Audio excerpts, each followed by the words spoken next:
Good morning sa inyong tanan. February 20 karon, Friday.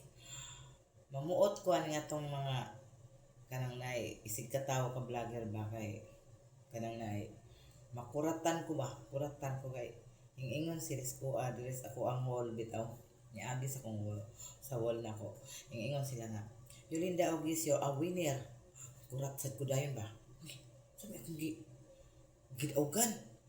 Nga, ingon nga magkaano ang pera mo sa Gcash mo at ita times 10 ko. Ko sa isip-isip ko yung pera ko sa Gcash ko kay piso na naman yung nahabilin. Hindi kay times 10 man ko no.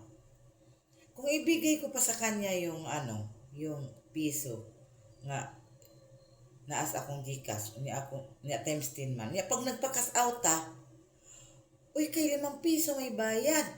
Unya pila naman na nabili sa akong daog.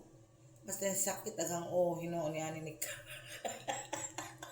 makatawa ko ani atong mga kuan ba ganito sig katawa bitaw nga kanang nay nagsigilag pataka ba sila ba?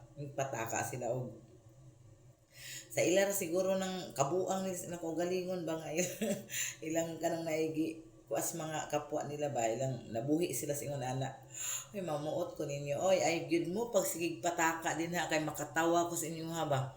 Ag kita ani nagkuanta nagsikap ta ni ani atong kaugalingon og nagsikap ta og kanang naay paningabuhi pare-parehas lang ta ni nabuhi aron maningkamot ta aron mabuhi di kay magsigi hinuon tag as isig ka tawo magsigi tag kanang naay kinabuang sa isig ka tawo ba sus matay lisura po niya unya kay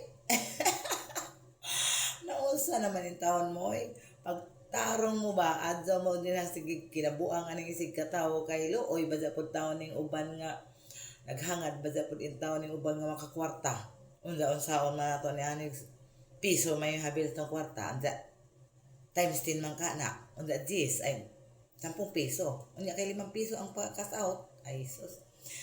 Oy, magandang araw sa inyong lahat. Stop kayo sa mga ganyan kay makamuot na. Guwapa na rabahin noon kung samot ni aning indro. Bye-bye.